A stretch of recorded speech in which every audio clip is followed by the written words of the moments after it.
പ്രിയപ്പെട്ടവരോട് പറയുകയാണ്, ഇതുപോലെ അദബുകളോടുകൂടി നിങ്ങളുടെ മക്കളെ പഠിപ്പിക്കൂ. അത് കഴിഞ്ഞ് നിങ്ങളുടെ മക്കൾക്ക് പ്രായമായ ഒരു പുതിയ ആപ്പിളയെ കണ്ടെത്തട്. നിങ്ങളുടെ മകൾക്ക് അനുയോജ്യനായ ഒരു വരനെ കണ്ടെത്തട്. അവിടെയും അല്ലാഹുവിന്റെ റസൂൽ പറഞ്ഞത് എന്തെന്നറിയുമോ? തുൻകഹുൽ മർഅതു ലി അർബഈൻ, 4 കാര്യങ്ങളാണ് അവിടെയും പരിഗണിക്കേണ്ടത്. മക്കൾക്ക് വിവാഹ പ്രായമെത്തിയ എവന്റെ എങ്കിലും കയ്യിൽ പിടിച്ചു കൊടുത്താ സ്വർഗം കിട്ടൂല.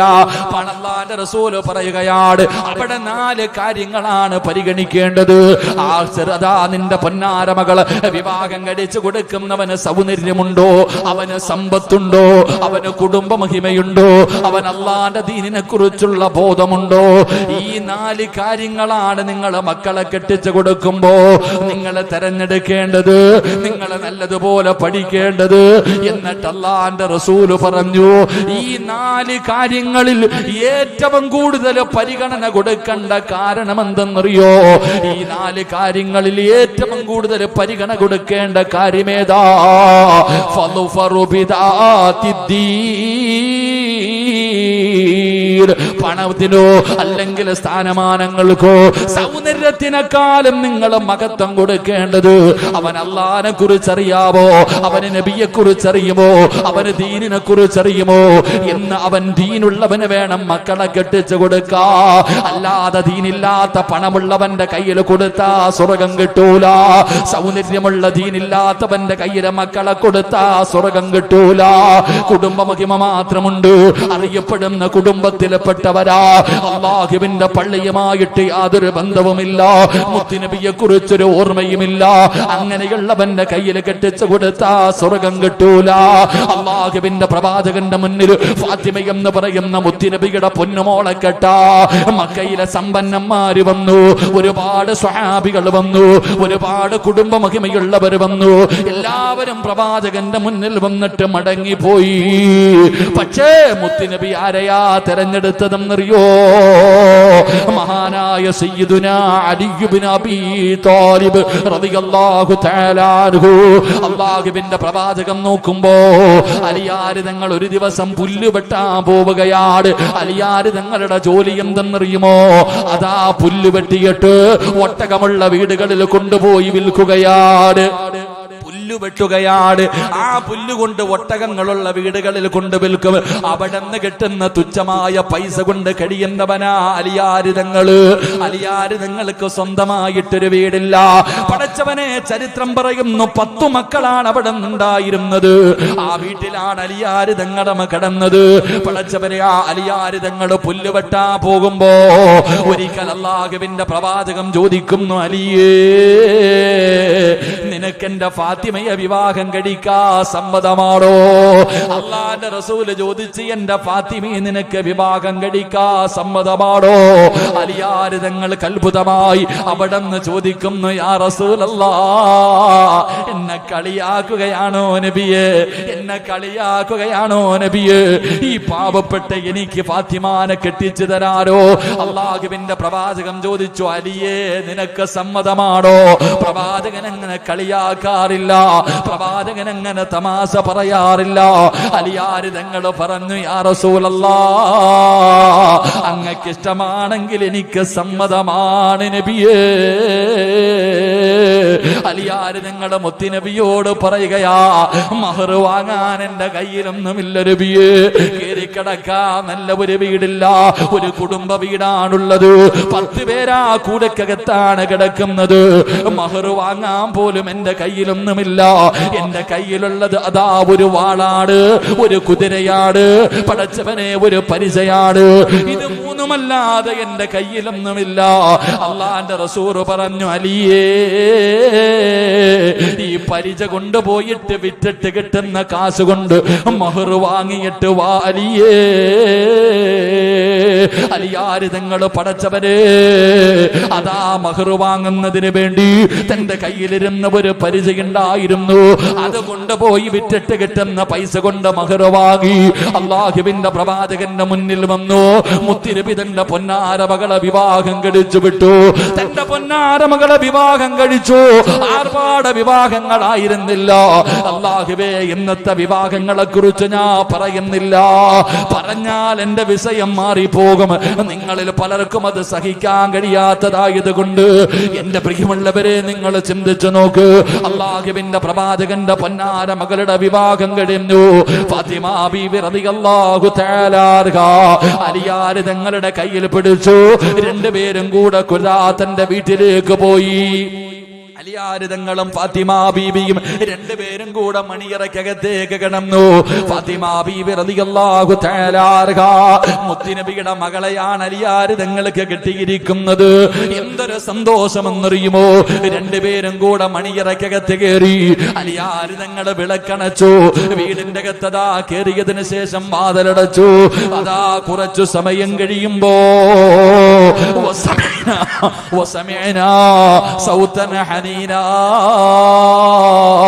വീടിന്റെ അകത്തൊരു കരച്ചില് കേൾക്കുകയാ. വാപ്പാ, മുത്തുനബി മകളെ വളർത്തിയത് എങ്ങനെയാണെന്ന് നിനക്ക് തിരിയണമെങ്കിൽ കല്യാണം കഴിഞ്ഞു പാതിരാത്രി മണിയറയ്ക്കകത്ത് കയറിയപ്പോ അതാ അലിയാർ തങ്ങൾ നോക്കുമ്പോ മണിയറയ്ക്കകത്തൊരു കരച്ചില് കേൾക്കുകയാ. മണിയറയ്ക്കകത്തൊരു കരച്ചില് കേൾക്കുകയാ. അലിയാർ തങ്ങൾ ചിന്തിച്ചു, ആരാ അല്ലാ ഈ മണിയറയ്ക്കകത്തിരുന്ന് കരയുന്നതാരാ? അല്ലാഹുവിന്റെ പ്രവാചകന്റെ പൊന്നുമോള് അലിയാർ തങ്ങൾ നോക്കുമ്പോ പുതുമണവാട്ടി മണിയറയ്ക്കകത്തിരുന്ന് കരയുകയാ. പുതിയ പെണ്ണ് മണിയറയ്ക്കകത്തിരുന്ന് കരയുകയാ. അലിയാർ തങ്ങൾ ചോദിക്കുന്നു, ഫാത്തിമ, നീ എന്തിനാ കരയുന്നത്? എന്നെ ഇഷ്ടമായില്ലേ ഫാത്തിമ? എന്നെ ഇഷ്ടമായില്ലേ ഫാത്തിമ? ഒരുപാട് സമ്പന്നന്മാര് നിന്നെ വിവാഹം കഴിക്കാമെന്നല്ലോ. അതാ ഈ പാവപ്പെട്ട എന്നെ വിവാഹം കഴിച്ചത് കൊണ്ടാണോ നീ കരയുന്നത്? ഫാത്തിമ ബീവി റളിയല്ലാഹു തആല അലിയാർ തങ്ങളോട് പറഞ്ഞു, അലിയേ, ഈ മക്കത്ത് ഏതെങ്കിലും ഒരു പെണ്ണ് നിങ്ങളെ ഇഷ്ടപ്പെടാതിരിക്കുവോ? ഈ മദീനത്തെ ഏത് പെണ്ണാ നിങ്ങൾ ആഗ്രഹിക്കാത്തത്? എനിക്ക് ഇഷ്ടക്കുറവൊന്നുമില്ല അലിയേ. പിന്നെ എന്തിനാ ഫാത്തിമ കരയുന്നത്? എന്തിനാ ഫാത്തിമ കരയുന്നത്? പുതുമണവാട്ടിയോട് ചോദിക്കുമ്പോ ഫാത്തിമ ബീബി റളിയല്ലാഹു തആല അവിടെന്ന് പറഞ്ഞു, അലിയേ, മണിയറയ്ക്കകത്ത് വിളക്കങ്ങണച്ചപ്പോ വല്ലാത്ത ഇരുളാടല്ലോ, വെളിച്ചമില്ലല്ലോ, വല്ലാത്ത ഇരുട്ടാടല്ലോ. ഈ ഇരുട്ട് കണ്ടപ്പോ എനിക്ക് ഓർമ്മ വന്നത് എന്തെന്നറിയുവോ? എനിക്ക് ഖബർ ഓർമ്മ വന്നു അലിയേ. ഒറ്റയ്ക്ക് പോയി കിടക്കണ്ട ഖബറാട് ഈ ഇരുട്ട് കണ്ടപ്പോൾ എനിക്ക് ഓർമ്മ വന്നത്. അല്ലാഹുവേ, ആരാ പറയുന്നത്? പുതുമണവാട്ടിയാ. ആരോടാ പറയുന്നത്? പുതിയാപ്പളയോടാണ്. എപ്പോഴാണ് പറയുന്നത്? മണിയറയ്ക്കകത്ത്. മണിയറയ്ക്കകത്ത് ആ മണിയറയ്ക്കകത്തിരുന്നു കൊണ്ട് ഫാത്തിമ പറയുകയാ, അലിയേ, ഈ ഇരുള് കണ്ടപ്പോ എനിക്ക് ഖബർ ഓർമ്മ വന്നു. അതിനകത്ത് നമ്മൾ ഒറ്റയ്ക്ക് പോയി കിടക്കണമല്ലോ. ഇതല്ല അലിയേ മണിയറ, ഇതല്ല അലിയേ മണിയറ. മണിയറ ഇവിടെയല്ല. മണിയറ വിഭാഗത്തിന്റെ ഒന്നാമത്തെ രാത്രിയല്ല. മണിയറ ഒരുക്കേണ്ടത് ഇവിടെയല്ല. എവിടെയാണ് മണിയറ ഒരുക്കേണ്ടതെന്നറിയോ? അൽ ഖബറു അവ്വലു മൻസിലിൻ മിൻ മനാസിലിൽ ആഖിറ. അലിയേ, മണിയറ ഒരുക്കേണ്ടത് ഇവിടെയല്ല. വിവാഹത്തിന്റെ ഒന്നാമത്തെ രാത്രിയല്ല. അതാ നമ്മള് കഷ്ടം വെള്ള തുണിയിൽ പൊതിഞ്ഞ്, കഷ്ടം വെള്ള തുണിയിൽ പൊതിഞ്ഞ് എല്ലാവരും കൂടെ കൊണ്ടുപോയിട്ട് പള്ളിപ്പറമ്പിലെ ഒരു കുഴിക്കകത്ത് കൊണ്ട് കുടിച്ചിടുമല്ലോ. ആ കുടിച്ചെടുക്കുന്ന ഖബറിന്റെ അകത്ത് ഒന്നാമത്തെ രാത്രിയുണ്ടല്ലോ, അവിടെയാണ് മണിയറ ഒരുക്കേണ്ടത്. അവിടെയാണ് മണിയറ ഒരുക്കേണ്ടത്, അല്ലാതെ ഇവിടെയല്ല. പടച്ചവനെ, അള്ളാഹുവിന്റെ റസൂലിന്റെ പൊന്നുമോള് ഭാര്യയായി കിട്ടിയ സന്തോഷത്തിന് മണിയറക്കകത്തേക്ക് കടന്നു വന്ന ഭർത്താവിനോട് അള്ളാഹുവിന്റെ റസൂലിന്റെ പൊന്നുമോള് പറഞ്ഞു കൊടുക്കുകയാ, ഇവിടെയല്ല മണിയറ, അത് പള്ളിപ്പറമ്പിലാ മണിയറ. അവിടെയാണ് മണിയറ ഒരുക്കേണ്ടത്, അവിടെ മണ്ണിലാണ് കിടക്കേണ്ടത്. അവിടെ കബറിന്റെ അകത്ത് വല്ലാത്ത ഇരുളാട്, ആ കബറിന്റെ വല്ലാത്ത ശിക്ഷയാണ്, ആ കബർ ഇടുങ്ങിയതാണ്. അല്ലാഹുവേ, ആ കബർ നമ്മളെ ഞെരിക്കുമല്ലോ, അവിടെ നമ്മൾ ഒറ്റയ്ക്ക് പോയി കിടക്കണമല്ലോ. അല്ലാഹുവേ, ഫാത്തിമ ബീവി റളിയല്ലാഹു തആല വിവാഹത്തിന്റെ 1ാമത്തെ രാത്രി തന്റെ പ്രിയപ്പെട്ട ഭർത്താവിന് അങ്ങോട്ട് പറഞ്ഞു കൊടുക്കുകയാ, അതാടാ പുതിയാപ്പട ഉറങ്ങുന്നത് പോലെ ഉറങ്ങിക്കോ എന്നും മലക്കുകൾ പറയുന്ന രീതിയിൽ നമ്മുടെ കബറ് നമുക്കൊരുക്കാമലിയേ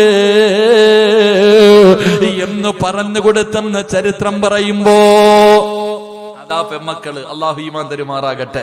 അള്ളാന്റെ റസൂല് തന്റെ മകള് വളർത്തേണ്ട രീതിയിൽ വളർത്തിയപ്പോ വിവാഹം കഴിഞ്ഞ് മണിയറയ്ക്കകത്ത് കയറി വന്നിട്ട് വിളക്കങ്ങോട്ട് അണഞ്ഞപ്പോ ഇരുന്ന് കരയാ. വിളക്കങ്ങട്ട് അണച്ചപ്പോ, ലൈറ്റങ്ങട്ട് അണച്ചപ്പോ ഇരുള് കണ്ടപ്പോ കരയാ. എന്തിനാ ഫാത്തിമ കരയണേ? ഈ ഇരുള് കണ്ടപ്പോ എനിക്ക് കബർ ഓർമ്മ വന്നെന്ന്. അതുകൊണ്ട് ഇവിടെയൊന്നുമല്ല മണിയറ, മണിയറ ഒരുക്കുവാണെങ്കിൽ പള്ളിപ്പറമ്പിൽ ഒരുക്കണം. മണിയറ ഒരുക്കുകയാണെങ്കിൽ ആദ്യ രാത്രി എന്ന് പറയുന്നത് ഇവിടെയല്ല, പള്ളിപ്പറമ്പിലെ 1ാമത്തെ രാത്രി. അതുകൊണ്ട് ആ രാത്രി നമുക്ക് മണിയറയാക്കണമെങ്കിൽ വാ, നമുക്ക് ഒരുമിച്ചിരുന്ന് നിസ്കരിക്കാം, ഖുർആൻ ഓതാം, സലാത്ത് പറയാം, ദുആ ചെയ്യാം. അള്ളാഹു നമുക്ക് ഈമാൻ തരുമാറാകട്ടെ. ഇങ്ങനെ പറയുന്ന ഏതെങ്കിലും ഒരു പെണ്ണിനെ കാണാൻ പറ്റുമോ? ഇങ്ങനെയൊന്നും പറയണ്ട. കല്യാണം കഴിഞ്ഞിട്ട് ആദ്യ രാത്രി വരുന്ന ഭർത്താവിനോട് ഭാര്യ ചോദിക്കാറുണ്ടോ, കാക്ക ഇന്ന് സുബഹി നിസ്കരിച്ചോ? ഏതെങ്കിലും ഒരു കല്യാണ പെണ്ണ് രാത്രി മണിയറയ്ക്കകത്ത് കയറി വരുന്ന ഭർത്താവിനോട് കാക്ക സുബഹി നിസ്കരിച്ചിട്ടുണ്ടോ ചോദിക്കാറുണ്ടോ? കാരണം ചോദിക്കണം, അങ്ങനെ ചോദിക്കണം. കാരണം സുബഹി നമസ്കരിക്കാത്ത ദിവസം എന്തെങ്കിലും ചെയ്താൽ അതിൽ ബർക്കത്തില്ലെന്ന് നബി മുഹമ്മദ് മുസ്തഫ. സുബഹി നിസ്കരിക്കാത്ത ദിവസം മക്കളെ പെണ്ണ് കെട്ടാൻ നിൽക്കണ്ട, കെട്ടിയാ പൊട്ടും. അതന്നെ നിന്റെ ജീവിതത്തിൽ ഒരു കാലത്തും അള്ളാഹു സമാധാനം തരൂല്ല. വാപ്പാ, നീ സുബഹി നിസ്കരിച്ചിട്ടില്ലെങ്കിൽ നിന്റെ മോളുടെ കല്യാണം നടത്തരുത്, കൈ പിടിച്ചു കൊടുക്കല്, വേറെ ആളെ ഏൽപ്പിച്ചേക്കണം, പള്ളിയിൽ ഉസ്താദിനെ ഏൽപ്പിച്ചിട്ട്. നീ സുബഹി നിസ്കരിച്ചിട്ടില്ല, മകളുടെ വിവാഹത്തിന്റെ തലേ ദിവസം രാത്രി 12 മണി വരെ നിനക്ക് ഇവിടെ ആഘോഷമായിരുന്നു, എന്ത് നിസ്കാരല്ലേ? പിറ്റേ ദിവസം നീ ഉറങ്ങി, സുബഹിക്ക് ഉറങ്ങി, നീ നിസ്കരിച്ചിട്ടില്ലെങ്കിൽ നീ എന്ത് ചെയ്യരുത്? വലിയായിട്ട് നീ ഇരിക്കരുത്, പള്ളിയിലെ ഖത്തീബിനെ ഏൽപ്പിച്ചേക്കണം, അദ്ദേഹം സുബഹി നിസ്കരിച്ചിട്ടുണ്ടല്ലോ, അങ്ങാരി പിടിച്ചു കൊടുക്കട്ടെ, എങ്കിൽ നിന്റെ മോള് സന്തോഷത്തോടെ ജീവിക്കും. പക്ഷെ നീ കൊടുത്താലോ നിന്റെ മക്കളുടെ കണ്ണുനീര് കാണേണ്ടി വരും. അള്ളാഹു കാത്തിരക്ഷിക്കുമാറാകട്ടെ. ഏത് ചെറുപ്പക്കാരാ, ഏത് പെണ്ണാടാ ചോദിക്കാം, കാക്ക നിങ്ങളെന്ന് സുബഹി നിസ്കരിച്ചോ, ലോഹർ നിസ്കരിച്ചോ, അസർ നിസ്കരിച്ചോ? എന്ത് നിസ്കാരം? പുതിയാപ്പള വരുന്നത് ആടിയാ, പുതിയാപ്പള വരുന്ന ആടിയാടി. അപ്പൊ ചോദിക്കും, പെണ്ണി ചോദിക്കും, എന്തേക്കാ ആടുന്നേ? കൂട്ടുകാരെല്ലാവരും കൂടെ നിർബന്ധിച്ചപ്പോ ഒരു 60 അടിച്ച്, അത്രേ ഉള്ളൂ, കൂടുതലൊന്നുമില്ല. കൂട്ടുകാരെല്ലാരും കൂടെ സന്തോഷമല്ലേ മോളെ, ഇന്ന് കല്യാണ ദിവസമല്ലേ, ചങ്ങാതിമാരെല്ലാരും കൂടെ ഉപദേശിച്ചപ്പോ ഒരു ഇത്തിരി അടിച്ചു. ഓ, അന്ന് കുഴപ്പമൊന്നുമില്ല. ഇപ്പൊ ഇത്തിരി അടിക്കുന്നവനെ കെട്ടിച്ചു കൊടുക്കത്തുള്ളൂ. അല്ലാഹു ഈമാൻ തരുമാറാകട്ടെ. എന്റെ പ്രിയമുള്ള സഹോദരങ്ങളെ, ഫാത്തിമ ബീവി അങ്ങനെ ആയിരുന്നില്ല. മണിയറക്കകത്ത് വന്ന ഭർത്താവിനെ കൊണ്ട് ഇബാദത്ത് ചെയ്യിപ്പിച്ചു. അതാ മകള്, അതാ പെൺകുട്ടി. എന്റെ പ്രിയമുള്ളവരെ, എത്രയോ തലതിരിഞ്ഞ ഭർത്താക്കന്മാരെ പെണ്ണുങ്ങൾ നന്നാക്കിയിട്ടുണ്ട്. എത്രയോ തലതിരിഞ്ഞ എന്റെ ഒരു പെണ്ണ് വിചാരിച്ച ഏത് വൃത്തികെട്ടവനെ നന്നാക്കാൻ പറ്റുമല്ലോ, പക്ഷെ നന്നാക്കാൻ മനസ്സില്ലല്ലോ, കളഞ്ഞിട്ട് പോവല്ലേ പറ്റി. ആ സമയത്ത് പ്രവാചകൻ സല്ലല്ലാഹു അലൈഹി വസല്ലം തങ്ങളോട് ഫാത്തിമ പറഞ്ഞു, വാപ്പാ അവിടെ നിന്ന് പറഞ്ഞു കൊടുത്തു, ലക്കി സലാസു, 3 ദിവസമായി വാപ്പ ഭക്ഷണം കഴിച്ചിട്ട്, 3 ദിവസമായി. മുത്തുനബിയോട് പൊന്നുമോള് പറയാ, ഞാൻ ഭക്ഷണം കഴിച്ചിട്ട് 3 ദിവസമായി, അയ്യാ എനിക്ക് സഹിക്കുന്നില്ല, വിശപ്പ് സഹിക്കണില്ല വാപ്പ. അള്ളാന്റെ റസൂലിനോട് തന്റെ പൊന്നാര മകള് പരാതി പറഞ്ഞപ്പോ വാപ്പ പറഞ്ഞ എന്തെന്നറിയും? ഫാത്തിമ ബീവി റളിയല്ലാഹു തആല പറഞ്ഞു, ഞാൻ 3 ദിവസമായിട്ട് ഭക്ഷണം കഴിക്കുന്നില്ല വാപ്പ, തളർന്നു കിടക്ക, എനിക്ക് വയ്യ. തന്റെ പൊന്നാര മകള് പറഞ്ഞപ്പോ നബി സല്ലല്ലാഹു അലൈഹി വസല്ലമ തങ്ങൾ പറഞ്ഞു, വലി അബീക അർബഉ, നിന്റെ വാപ്പ ഭക്ഷണം കഴിച്ചിട്ട് 4 ദിവസമായി മോളെ. അള്ളാന്റെ റസൂൽ അങ്ങോട്ട് പറയാ, മോളെ നിന്റെ വാപ്പ ഭക്ഷണം കഴിച്ചിട്ട് 4 ദിവസമായി. ഫാത്തിമ ബീവി റളിയല്ലാഹു തആല കെട്ടിപ്പിടിച്ചിട്ട് കരയാ വാപ്പാനെ. എന്റെ പ്രിയമുള്ള സഹോദരങ്ങളെ, എന്നിട്ട് മുത്തുനബി പറഞ്ഞു കൊടുത്തെന്തെന്നറിയോ? മോളെ, അലിന്റെ മനസ്സ് നീ വേദനിപ്പിക്കല്ലേ. മുത്തുനബി പറഞ്ഞു കൊടുത്തെന്നറിയോ? നിന്റെ ഭർത്താവിന്റെ മനസ്സ് നീ വേദനിപ്പിക്കരുത്, ആ മനുഷ്യന്റെ പൊരുത്തുണ്ടെങ്കിലേ നിനക്ക് സ്വർഗം കിട്ടൂ എന്ന് നബി മുഹമ്മദ് മുസ്തഫ. അതാ വാപ്പ, അതാ വാപ്പ കെട്ടിച്ചങ്ങോട്ട് വിട്ടു. കെട്ടിയവന്റെ വീട്ടിൽ പോയി അമ്മായിയമ്മ എന്തോ പറഞ്ഞു, നീ വാരി കെട്ടി വീട്ടിൽ വന്നു, വാ അതെ മതി, അൽഹംദുലില്ലാ, കച്ചവട ജീവിതമൊക്കെ മതി. ഇന്നത്തെ വാപ്പ ഭർത്താവിന്റെ വീട്ടിൽ പോയിട്ട് നിങ്ങൾ ചിന്തിക്ക്, അമ്മായിയമ്മ എന്തോ പറഞ്ഞതേ ഉള്ളൂ, കഴിഞ്ഞു, അസ്സലാമു അലൈക്കും. ഈ അടുത്തൊരു തലാക്ക് നടന്നു. എന്താ സംഭവം എന്നറിയോ? അല്പം ഇന്നത്തെ തലാക്കിനൊന്നും പിന്നെ ചോദ്യമൊന്നും ഇല്ലല്ലോ. ഇപ്പൊ അങ്ങനെ ഈ പെണ്ണ് കുളിക്കാൻ പോയപ്പോ ഒരു സോപ്പ് കൊണ്ടുപോയി കുളിച്ചു കഴിഞ്ഞപ്പോ ആ സോപ്പ് ഇങ്ങ് കൊണ്ടുവന്നു. ഇത്രയേ ഉള്ളൂ. കുളിക്കാൻ പോകുമ്പോ ഒരു സോപ്പ് കൊണ്ട് കുളിപ്പരയിൽ പോകും, ആ കുളിച്ചു കഴിയുമ്പോ ആ സോപ്പും കൊണ്ട് തിരിച്ചിങ്ങ് വരും. അപ്പൊ ഇങ്ങനെ സോപ്പും കൊണ്ട് തിരിച്ചു വരുന്നത് കണ്ടപ്പോ ഭർത്താവിന്റെ സഹോദരി കണ്ടു. അവള് നേരെ ചെന്ന് ഉമ്മാനോട് പറഞ്ഞു. ഉമ്മ ചോദിച്ചു, ഇവിടെ എന്താ പകർച്ചവ്യാധികൾ വല്ലതും ഉണ്ടോന്ന്. അത്രേ ഉള്ളൂ. രണ്ടും രണ്ട് വീട്ടിലാ. അള്ളാഹു ഹിദായത്തോടെ അനുഗ്രഹിക്കുമാറാകട്ടെ. ആലോചിക്ക്, എന്താ കുറ്റം? എടാ, ഒരു സോപ്പ് അത് കുളിക്കാൻ കൊണ്ടുപോയിട്ട് ആ പെണ്ണ്, അവള് കുളിക്കണ സോപ്പല്ലേ, വേറെ ആരും കുളിക്കണ്ട, അവള് തിരിച്ച് റൂമിൽ കൊണ്ടുവച്ചു. ഇത് സഹോദരി കണ്ടു. അത് അവസാനം ഉമ്മയുടെ അടുത്ത് ചെന്നു. അവസാനം ഉമ്മ അത് ഭൂകമ്പമാക്കി. എന്ത്, ഇവിടെ എന്തോ പകർച്ചവ്യാധിയുണ്ട്, അവള് മാത്രം അങ്ങനെ ഇങ്ങനെ എന്ന് പറഞ്ഞ അവസാനം പെണ്ണിന്റെ വീട്ടിലും പയ്യന്റെ വീട്ടിലും രണ്ടുപേരും ബന്ധമൊഴിഞ്ഞു. ഇതാ ഇന്നത്തെ അവസ്ഥ. അള്ളാഹു ഈമാൻ തരുമാറാകട്ടെ. അതൊരു രസമുള്ള ഇങ്ങനെ പരിപാടിയാണല്ലോ. എന്റെ പ്രിയമുള്ളവരെ, ഫാത്തിമ ബീവി റളിയല്ലാഹു തആല അൻഹയോട് വാപ്പ പറഞ്ഞു കൊടുത്തു, മോളെ നിന്റെ വാപ്പ ഭക്ഷണം കഴിച്ചിട്ട് 4 ദിവസമായി, മോള് നീ മനസ്സ് വേദനിപ്പിക്കരുത്. അലിയുടെ ഭർത്താവ, ആ അലിയുടെ പൊരുത്തം ഉണ്ടെങ്കിൽ നിനക്ക് സ്വർഗത്തിൽ പോകാൻ പറ്റൂ. നീ അലിയെ വേദനിപ്പിക്കരുത്. മഹാനായി നബിയിന റസൂലുള്ളാഹി സല്ലല്ലാഹു അങ്ങനെ കിട്ടും ഭർത്താവിനെ കുറിച്ച് പഠിപ്പിച്ചു കൊടുത്ത് അങ്ങനെ ജീവിക്ക്. അങ്ങനെ ദീന അതാ അടിച്ചു പിരിഞ്ഞു വരുമ്പോ വീട്ടിൽ ഭർത്താവിനെ കുറിച്ച് പരാതി പറയുമ്പോ, ഭർത്താവിന്റെ മാതാപിതാക്കളെ കുറിച്ച് പരാതി പറയുമ്പോ മകളെ ഉപദേശിച്ചു കൊടുക്കണം. മോളെ, ഞാൻ അനുഭവിച്ചതിന്റെ പകുതിയൊന്നും നീ അനുഭവിക്കുന്നില്ലല്ലോ, ഞാൻ പട്ടിണി കിടന്നതിന്റെ പകുതിയൊന്നും നീ കിടക്കുന്നില്ലല്ലോ, സഹിക്ക്, ക്ഷമിക്ക്. എന്റെ പ്രിയമുള്ളവരെ, തെറ്റുകൾ തിരുത്തി കൊടുത്ത് അങ്ങോട്ട് പറഞ്ഞു വിടുന്നതിന് പകരം ഇന്നെന്റെ ഉമ്മമാർ മക്കളോടുള്ള സ്നേഹം അത് അനാവശ്യ സ്നേഹമായി അവരുടെ ജീവിതം തന്നെ തകർക്കുന്ന രീതിയിലേക്ക് മാറുമ്പോ, എന്റെ പ്രിയമുള്ളവരെ, മഹാനായ നബി മുഹമ്മദ് മുസ്തഫ സ്വല്ലല്ലാഹു അലൈഹി വസല്ലമ തങ്ങളുടെ പൊന്നുമോള് ഫാത്തിമ ബീബി റളിയല്ലാഹു തആല അൻഹ, അവസാനം അല്ലാഹുവേ ഞാൻ വിശദീകരിക്കുന്നില്ല, ഫാത്തിമ ബീബി റളിയല്ലാഹു തആല അൻഹ മരണമെടുത്തു. മരിക്കുന്നതിന്റെ തലേ ദിവസമുണ്ടല്ലോ ഈ വഅദിന്റെ സദസ്സിലിരിക്കുന്ന സർവ്വ പെണ്ണുങ്ങളും കേൾക്കാൻ പറയുകയാ, ആ ഫാത്തിമ ബീബിയുടെ പുറകിൽ നിന്നാണ് നീ സ്വർഗ്ഗത്തിൽ പോകേണ്ടത്.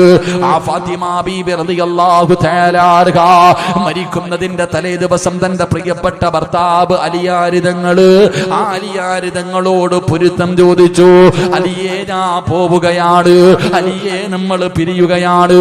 അല്ലാഹുവേ പടച്ചവനെ, അവിടുന്ന് യാത്ര പറയുകയാണ്. എന്നിട്ട് പറയുകയാ, അലിയേ, ഞാൻ മരിച്ചാൽ പകല് എന്നെ കൊണ്ടുപോയി കബറടക്കരുത്. ഭർത്താവിനോട് ഭാര്യ പറയുകയാ, അള്ളാന്റെ റസൂലിന്റെ മകള് പറയുകയാണ്, ഞാൻ മരിച്ച എന്നെ പകല് കൊണ്ടുപോയി കബറടക്കരുത്, രാത്രിയിലേ കബറടക്കാവൂ. അലിയാര് തങ്ങൾ ചോദിക്കുന്നു, ഫാത്തിമ, എന്തേ നീ അങ്ങനെ പറഞ്ഞത്? എന്താണ് പകല് കബറടക്കിയാൽ എന്താണ്? അല്ലാഹുവേ, ഫാത്തിമ ബീവിയോട് അലിയാര് തങ്ങൾ ചോദിക്കുമ്പോ അള്ളാന്റെ റസൂലിന്റെ പൊന്നുമോള് പറഞ്ഞ മറുപടി എന്തെന്നറിയോ? അലിയേ, എന്റെ ശരീരം നിങ്ങളല്ലാതെ വേറെ ആരും ഇന്ന് വരെ കണ്ടിട്ടില്ല, ഒരാളും എന്റെ ശരീരം ഇന്ന് വരെ കണ്ടിട്ടില്ല. അലിയേ, പകലാണ് എന്നെ കബറടക്കുന്നതെങ്കിൽ എന്റെ മയ്യത്ത് പൊതിയുന്നത്, എന്റെ മയ്യത്ത് ചുമക്കുന്നത്, എന്റെ മയ്യത്ത് കബറിൽ ഇറക്കി വെക്കുന്നത് അന്യ പുരുഷന്മാരാകുമല്ലോ. അലിയേ, അതാ 3 കഷ്ടം വെള്ള തുണിയിൽ പൊതിഞ്ഞ എന്റെ ജനാസ ഇങ്ങനെ കൊണ്ടുപോകുമ്പോ, അവരെ കബറിൽ ഇറക്കി വെക്കുമ്പോ, അലിയേ, എന്റെ ശരീരത്തിന്റെ വടിവ് അന്യ പുരുഷന്മാര് കാണുമല്ലോ. അലിയേ, അതുകൊണ്ട് പകലെന്നെ കബറടക്കല്ലേ. ആരാ ഉമ്മ പറഞ്ഞത്? അള്ളാന്റെ റസൂലിന്റെ പൊന്നുമോള്. ആ മകളുടെ പുറകെ നിന്നാ നീ പോകേണ്ടത്. പക്ഷേ നീ പറ, ഇന്ന് മകളുടെ കൂടെ ടിക്ടോക്ക് നടത്തുന്നത് നീയല്ലേ?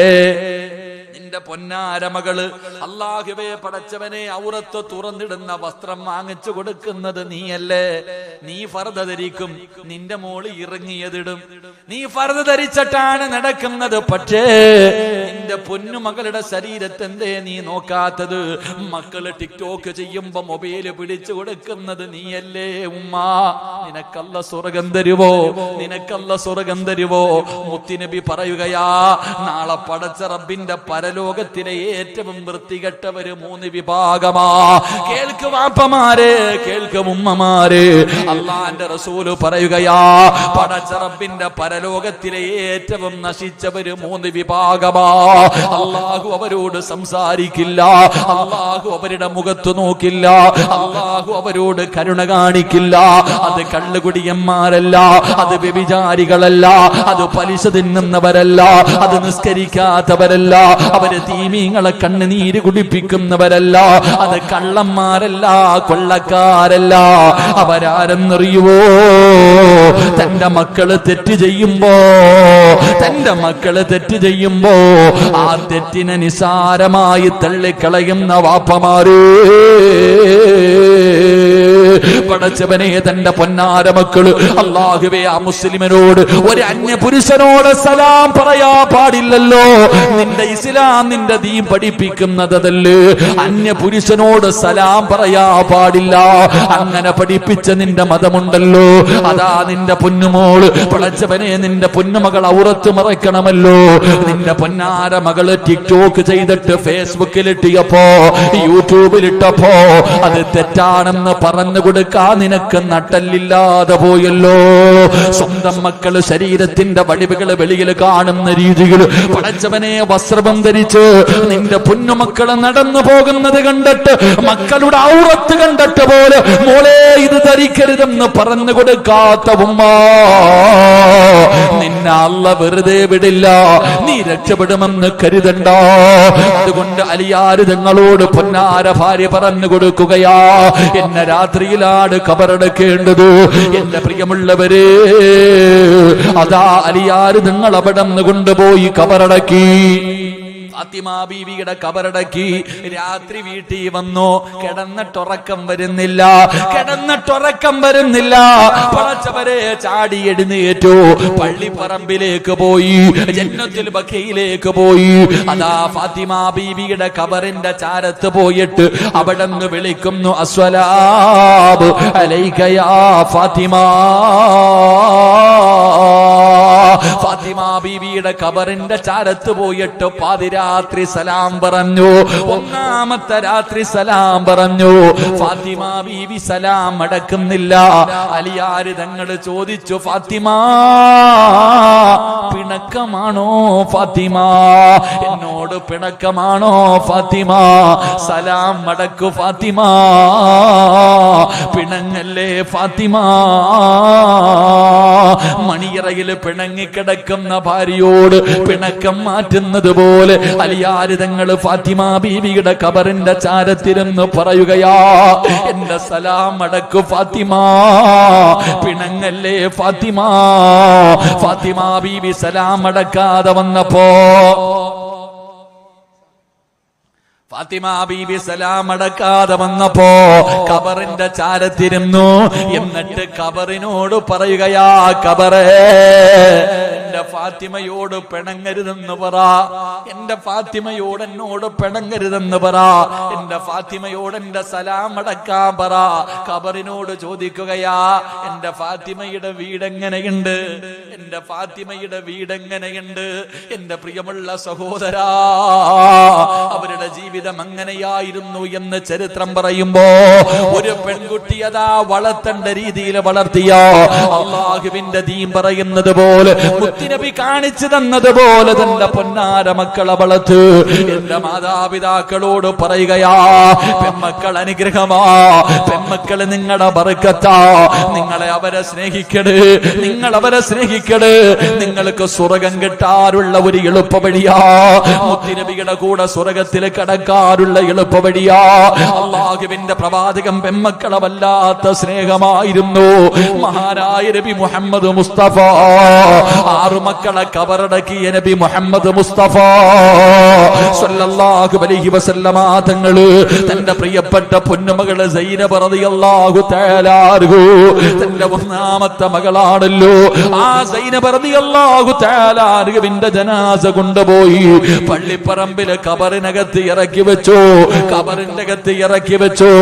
എന്നിട്ട് പ്രവാചകനതാ കബറിന്റെ അകത്ത് ഇറക്കി വെച്ചിട്ട് മണ്ണ് വാരിയിടുമ്പോ റസൂലുള്ള തലതിരിക്കുകയാ, മുത്തുനബി കരയുകയാ. സ്വഹാബത്ത് ചോദിക്കുന്നു, നബിയേ യാ റസൂലല്ലാഹ്, എന്തിനാ നബിയേ സൈനബിയുടെ ഖബർ നോക്കിയിട്ട് തലതിരിച്ചതെന്താ? സൈനബ് റളിയല്ലാഹു തആല അൻഹുവിന്റെ ജനാസ, തന്റെ പൊന്നു മകളുടെ ജനാസ ഖബറിന്റെ അകത്ത് ഇറക്കി വെച്ചിട്ട് മുത്തുനബി തലതിരിച്ചു വെച്ചിട്ട് കരയുകയാ. എന്തിനാ നബിയേ കരയുന്നത്? എന്തിനാ നബിയേ കരയുന്നത്?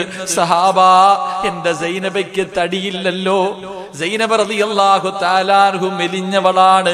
ആ സൈനബയുടെ മയ്യത്ത് ഖബറിൽ ഇറക്കി വെച്ചപ്പോ 2 ഭാഗത്ത് നിന്ന് ഖബറിങ്ങനെ ഞെരിക്ക്. സഹാബാ, എന്റെ പൊന്നുമോള് ഖബറിന്റെ അകത്ത് കിടന്ന് കരയുന്നത് കണ്ടു. എന്റെ പൊന്നുമോള് വേദന സഹിക്കാൻ കഴിയാതെ ഖബറിന്റെ അകത്ത് കിടന്ന് കരയുന്നത് കണ്ടു. സഹാബാ, മുത്തുനബിക്ക് പൊന്നുമക്കളെ വല്ലാത്ത ഇഷ്ടമായിരുന്നു. ഫാത്തിമയോട് മാത്രമല്ല, സൈനബ് റളിയല്ലാഹു തആല അൻഹാ, റുഖിയ റളിയല്ലാഹു തആല അൻഹാ, അല്ലാഹുവേ ബദറിന്റെ രണാങ്കണത്തിലേക്ക് സ്വഹാബത്ത് പോകുമ്പോ റുഖിയ റളിയല്ലാഹു തആല അൻഹ രോഗം പിടിച്ച് കിടക്കുകയാണ്. ഉസ്മാന് തങ്ങളോട് പറഞ്ഞു, ഉസ്മാനേ നീ യുദ്ധത്തിന് വരണ്ട, വന്നില്ലെങ്കിലും നിനക്ക് പ്രതിഫലമുണ്ട്. എന്റെ പൊന്നുമോളെ നോക്കിക്കോ. പടച്ചവനെ, ബദർ യുദ്ധം കഴിഞ്ഞു പ്രവാചകൻ തിരിച്ചു വീട്ടിലേക്ക് വരുമ്പോ ആയിഷ ബീബി റളിയല്ലാഹു തആല അൻഹ പറഞ്ഞു, നബിയേ ജന്നത്തിൽ ബക്കയിലേക്ക് പോ നബിയേ. പൊന്നുമോളുടെ മയ്യത്ത് കൊണ്ടുപോയി. പൊന്നുമോളുടെ മയ്യത്ത് കബറടക്കാൻ കൊണ്ടുപോയി. റസൂലുള്ള ഓടുകയാണ്. മുത്തുനബിയതാ ജന്നത്തിൽ ബക്കയിലേക്ക് കടന്നു ചെന്നപ്പോ തന്റെ പൊന്നാര മകളുടെ മയ്യത്ത് കബറിന്റെ അകത്ത് ഇറക്കി വെച്ചിട്ട് പലകയെടുത്ത് വെച്ചു. ഉസ്മാന് തങ്ങൾ ചോദിച്ചു, യാ റസൂലല്ലാഹ്, കാണണോ നബിയേ? പലകയെടുത്ത് മാറ്റണോ നബിയേ? അള്ളാന്റെ റസൂല് പറഞ്ഞു, വേണ്ട, എന്റെ പൊന്നുമോളുടെ ചിരിക്കുന്ന മുഖം എനിക്ക് ഓർമ്മയുണ്ട്. എന്റെ പ്രിയമുള്ളവരോട് അതുകൊണ്ട് പറയുകയാ, നിങ്ങൾ പെൺമക്കളെ സ്നേഹിക്കണേ, നിങ്ങൾ പെൺമക്കളെ സ്നേഹിക്കണേ. അത് നിങ്ങളുടെ വീടിന്റെ ഐശ്വര്യമാണ്. നിങ്ങൾക്ക് സ്വർഗത്തിൽ പോകാനുള്ള ഒരു എളുപ്പ വഴിയാണ്. അതുകൊണ്ട് മുത്തുനബി പറഞ്ഞു, സ്വഹാബാ, 2 പെൺമക്കൾ ആരെങ്കിലും അല്ലാഹുവേ അതബോടുകൂടി അവരെ യഥാ വളർത്തി, എന്നിട്ട് അവർക്ക് വിവാഹ പ്രായമെത്തുമ്പോ അനുയോജ്യനായ ദീനുള്ള ഒരു മനുഷ്യന് നിങ്ങൾ വിവാഹം കഴിച്ചു കൊടുത്താ ആ വാപ്പയും ഉമ്മയും നാളെ എന്റെ കയ്യിൽ പിടിച്ച് സ്വർഗത്തിലേക്ക് കടന്നു പോകുമെന്ന് നബി മുഹമ്മദ് മുസ്തഫ സല്ലല്ലാഹു അലൈഹി വസല്ലം. അല്ലാഹു നമുക്ക് ഈമാൻ നൽകി അനുഗ്രഹിക്കുമാറാകട്ടെ. അല്ലാഹു നമ്മളിൽ മക്കൾ പെൺമക്കൾ ഉള്ളവർ അല്ലാഹു അവർക്കൊക്കെ നല്ല ജീവിതം അല്ലാഹു നൽകി അനുഗ്രഹിക്കുമാറാകട്ടെ. മക്കളില്ലാത്തവർക്ക് അല്ലാഹു നല്ല സാലിഹത്തായ പെൺമക്കൾ അല്ലാഹു നൽകി അനുഗ്രഹിക്കുമാറാകട്ടെ. ഇൻഷാ അല്ലാഹ് ബക്കറ്റ് എടുത്തു. കറക്റ്റ് സമയമാ. അൽഹംദുലില്ലാഹ്, മക്കളൊക്കെ വളർന്നു വരുന്നു, വിവാഹപ്രായമെത്തി. ഉസ്താദെ, അനുയോജ്യനായ വരന്മാരെ തിരയണമല്ലോ. എൻ്റെ പ്രിയപ്പെട്ട സഹോദരങ്ങളെ, സഹോദരിമാരെ, നിങ്ങൾക്കൊക്കെ നല്ല ജീവിതം വേണമെങ്കിൽ ഈ വരുന്ന ബക്കറ്റ് ഒരു സദക്ക, ഈ വരുന്ന ബക്കറ്റിന്റെ അകത്തേക്കും മനസ്സറിഞ്ഞിട്ടൊരു സദക്കയിട്. അള്ളാഹു നിങ്ങളുടെ മക്കൾക്ക് നല്ല ജീവിതം തരും. എന്റെ ചെറുപ്പക്കാരാ, അള്ളാഹു അനുയോജ്യയായ ജോളിയെ പോലെയുള്ള പെണ്ണുങ്ങളെ അല്ലടാ എടാ, അതുപോലെ കൊല്ലുന്നവളല്ല, അള്ളാഹുവിനെ ഭയന്ന് ജീവിക്കുന്ന നല്ല ഭാര്യമാരെ അള്ളാഹു നിങ്ങൾക്ക് നൽകുമെന്ന് ആദരവായ പ്രവാചകൻ നബി മുഹമ്മദ് മുസ്തഫ നബിയാ പറഞ്ഞ നല്ല ജീവിതം. അതുകൊണ്ട് കല്യാണം കഴിഞ്ഞവരെ നന്നാകണോ നിന്റെ ഭാര്യ? സമാധാനമുണ്ടോ? കുത്തുവാക്കല്ലേ, എത്ര ചെയ്തു കൊടുത്താലും നന്ദി ഇല്ലാത്ത വാക്കല്ലേ, നിനക്ക് സമാധാനം തരുന്നില്ലല്ലോ.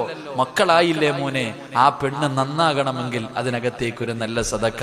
നിങ്ങളോടും അത് തന്നെയാ പറയുന്നത്.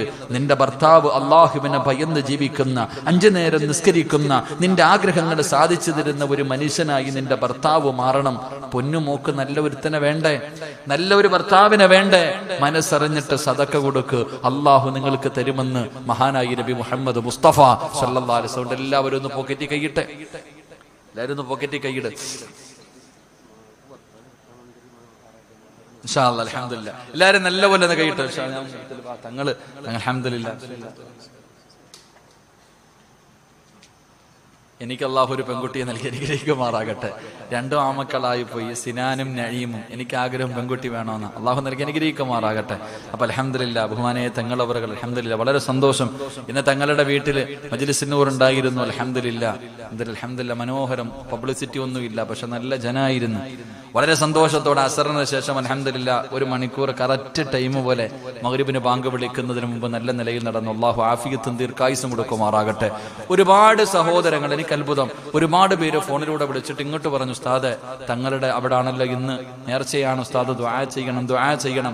ഞങ്ങൾ പലരും അതിൽ എല്ലാ മാസവും പങ്കെടുക്കുന്നവരാ, പക്ഷെ ഇന്ന് വരാൻ പറ്റിയിട്ടില്ല, ഉസ്താദ് ദുആ ചെയ്യണമെന്ന് പ്രത്യേകമായിട്ട് പലരും വിളിച്ചു പറയുന്നൊരവസ്ഥ.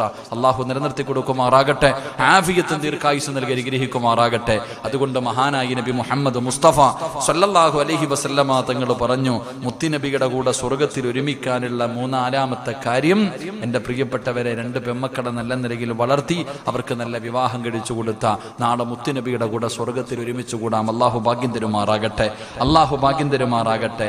5 ഇൻഷാ അല്ലാഹ് ഒന്നുകൂടെ പറഞ്ഞ് നമുക്ക് ദുആ ചെയ്ത് പിരിയാം. ഇൻഷാ അല്ലാഹ് ഇരിക്കല്ലേ 10:30 ആയതുകൊണ്ടായിരിക്കല്ലേ. ഇൻഷാ അല്ലാഹ് ഒന്നുകൂടെ പഠിച്ചിട്ട് നമുക്ക് ദുആ ചെയ്യാം. അല്ലാഹു ഭാഗ്യം തരുമാറാകട്ടെ. മഹാനായ നബി മുഹമ്മദ് മുസ്തഫ സല്ലല്ലാഹു അലൈഹി വസല്ലമ തങ്ങൾ പറയുകയാണ്, നാളെ പ്രവാചകന്റെ കൂട്ടുകാരനായി അല്ലാഹുവിന്റെ റസൂലിന്റെ കയ്യിൽ പിടിച്ചുകൊണ്ട് സ്വർഗ്ഗത്തിലേക്ക് കടന്നു പോകടോ. മഹാനായ ഇബ്നു മസ്ഊദ് റളിയല്ലാഹു തആല അൻഹു പറയുകയാണ്, അല്ലാഹുവിന്റെ പ്രവാചകൻ അവിടെ നിന്ന് പറഞ്ഞു, ഇന്ന ഔലന്നാസി യൗമൽ ഖിയാമ അക്സുറുഹും അലയ്യ സ്വലാത്ത്. നാളെ ആരാരും തിരിഞ്ഞു നോക്കാത്ത പടച്ചറപ്പിന്റെ പരലോകത്തില് അള്ളാഹുവിന്റെ പ്രവാചകന്റെ മുന്നിലേക്ക് കടന്നു ചെന്നിട്ട് അള്ളാഹുവിന്റെ റസൂലിന്റെ കൂട്ടുകാരനായി മുത്തുനബിയുടെ കൂടെ അനുഗ്രഹങ്ങൾ കൊണ്ട് നിറച്ച സ്വർഗ്ഗത്തിലേക്ക് കടന്നു പോകണമെങ്കിൽ 5-ാമത്തെ കാര്യം എന്തെന്നറിയുമോ? 5-ാമത്തെ വിഭാഗം ആരെന്നറിയുമോ? എന്റെ പേരിൽ അധികമായിട്ട് സ്വലാത്ത് പറയുന്നവരുണ്ടല്ലോ, അവര് നാളെ പ്രവാചകന്റെ കൂടെ സ്വർഗ്ഗത്തിലേക്ക് കടന്നു പോകുമെന്ന് നബി മുഹമ്മദ് മുസ്തഫ സല്ലല്ലാഹു അലൈഹി വസല്ലമ തങ്ങൾ പറഞ്ഞു. 5-ാമത്തെ വിഭാഗം മുത്തുനബിയുടെ പേരിൽ സ്വലാത്ത് പറയുന്നവർ. അള്ളാഹു നമുക്ക് ഈമാൻ തരുമാറാകട്ടെ, അള്ളാഹു ഈമാൻ തരുമാറാകട്ടെ. പ്രവാചകൻ സല്ലല്ലാഹു അലൈഹി വസല്ലമ തങ്ങളുടെ പേരിൽ സ്വലാത്ത് പറയുന്നവർ അധികമായിട്ട്. അതെങ്ങനെ? അള്ളാഹുവിന്റെ പ്രവാചകന്റെ പേരിൽ മുടങ്ങാതെ എല്ലാ ദിവസവും പടച്ചവനെ ഓരോ ദിവസത്തിനേക്കാളും കൂടുതലായി സ്വലാത്ത് പറയുന്നവർ, അവര് നാളെ പ്രവാചകന്റെ അതിഥികളാ. അള്ളാഹു ആ കൂട്ടത്തിന് നമ്മളെ പെടുത്തുമാറാകട്ടെ, അള്ളാഹു ആ കൂട്ടത്തിന് നമ്മളെ പെടുത്തുമാറാകട്ടെ. പ്രവാചകന്റെ പേര് പറഞ്ഞിട്ട് പറയണില്ല ഉസ്താദേ. പിന്നെ പരിശുദ്ധമായ റബീഉൽ അവ്വൽ മാസത്തില് മുത്തുനബിയുടെ ഈ മക്കള് മദ്രസയെ പ്രസംഗിക്കുന്ന കേട്ടിട്ടുണ്ടോ? റബീഉൽ അവ്വൽ മാസാകുമ്പോ എന്താ പ്രസംഗിക്കണേ? ഒരു മാൻപേട, നബി സല്ലല്ലാഹു അലൈഹി വസല്ലം തങ്ങൾ വഴിയിലൂടെ നടന്നു പോകുമ്പോ ഒരു മാൻപേടയെ ഒരു വേട്ടക്കാരൻ പിടിച്ചിട്ടിരിക്കുക. ഈ മാനാണെങ്കിൽ മുത്തുനബിയെ കാണുമ്പോ കരയ, നബിയെ ഒന്ന് രക്ഷപ്പെടുത്തുവോ നബിയെ, മക്കളൊക്കെ വീട്ടിൽ കിടക്ക, ഒന്നും പറഞ്ഞിട്ടില്ല, കുഞ്ഞുങ്ങളെ ഞാൻ പോയി ഒന്ന് പാല് കൊടുത്ത് ഒന്ന് പറഞ്ഞ് സമാധാനിപ്പിച്ചിട്ട് വരാൻ, എന്നൊന്ന് വിടുവോ? അള്ളാന്റെ റസൂൽ സല്ലല്ലാഹു അലൈഹി വസല്ലം തങ്ങൾ വേട്ടക്കാരനോട് ചോദിച്ചു, ഈ മാനിനെ ഒന്ന് വിടുവോ, പോയിട്ട് തിരിച്ചു വരും. ചിരിക്കുക, എന്തേ മുഹമ്മദെ പറയണേ, ഇതിനെ വിട്ടാ തിരിച്ചു വരുവോ? അള്ളാന്റെ റസൂൽ പറഞ്ഞു വരും. മുത്തുനബി പറഞ്ഞു വരും, വിട്. മാനിനോട് ചോദിച്ചു, നീ പോയിട്ട് തിരിച്ചു വരുവോ?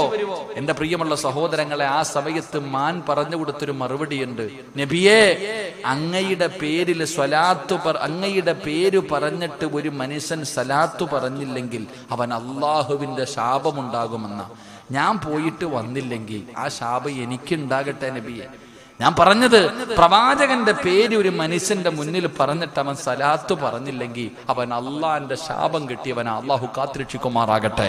മഹാനായ നബി മുഹമ്മദ് മുസ്തഫ സല്ലല്ലാഹു അലൈഹി വസല്ലം, പ്രവാചകൻ സല്ലല്ലാഹു അലൈഹി വസല്ലം തങ്ങൾ മഹാനായി അവിടെ നിന്ന് കാണാം, ഉബയ്യ് റളിയല്ലാഹു തആല അൻഹുവിനോട് മുത്തുനബി അവിടെ നിന്ന് പറഞ്ഞു കൊടുത്തത്, ഉബയ്യേ സലാത്ത് പറ. ഉബയ്യ് റളിയല്ലാഹു തആല അൻഹുവിനോട് അല്ലാഹുവിന്റെ പ്രവാചകൻ പറഞ്ഞത്, ഇദൻ തുഖഫാ ഹമ്മുക, സലാത്ത് പറ. സലാത്ത് പറഞ്ഞാൽ നിന്റെ സർവ്വ പ്രയാസങ്ങളും മാറുമെന്ന് നബി മുഹമ്മദ് മുസ്തഫ സല്ലല്ലാഹു അലൈഹി വസല്ലമ തങ്ങൾ പറയേ സർവ്വ ടെൻഷനും മാറും. എന്തിനാ ടെൻഷൻ അടിക്കണേ? നിന്റെ എല്ലാ ടെൻഷനും മുത്തുനബിയല്ലേ പറഞ്ഞ് കഅബ് റളിയല്ലാഹു തആല അൻഹുവിനോട് പറഞ്ഞുകൊണ്ട് സലാത്ത് പറഞ്ഞാൽ കിട്ടുന്ന നേട്ടം ടെൻഷൻ മാറും. നിന്റെ എല്ലാ ടെൻഷനും പ്രയാസവും ആവലാതിയും എല്ലാം മാറും. സ്വലാത്ത് പറ. നബി സല്ലല്ലാഹു അലൈഹി വസല്ലമ തങ്ങൾ അവിടെന്ന് പറഞ്ഞു വയുഗ്ഫർ ദംബുക, അല്ലാഹ് നിന്റെ പാപം പുറത്തു തരും. സലാത്ത് പറഞ്ഞാൽ കിട്ടുന്ന പ്രതിഫലം നിന്റെ പാപം അല്ലാഹു പുറത്തു തരുമെന്ന് നബിയുനാ റസൂലുള്ളാഹി സല്ലല്ലാഹു അലൈഹി വസല്ലമ തങ്ങൾ പറഞ്ഞു. അല്ലാഹു പാപം പൊറുക്കും. സ്വലാത്ത് പറ. ഓരോ ദിവസവും നൂറുകണക്കിന്, ആയിരക്കണക്കിന്, പതിനായിരക്കണക്കിന് സ്വലാത്തുകൾ പറ. മുത്തുനബിയെ കാണണ്ടേ? ആ പ്രവാചകനോടുള്ള സ്നേഹത്തിന്റെ അടയാളമല്ലേ സ്വലാത്ത് പറയുക.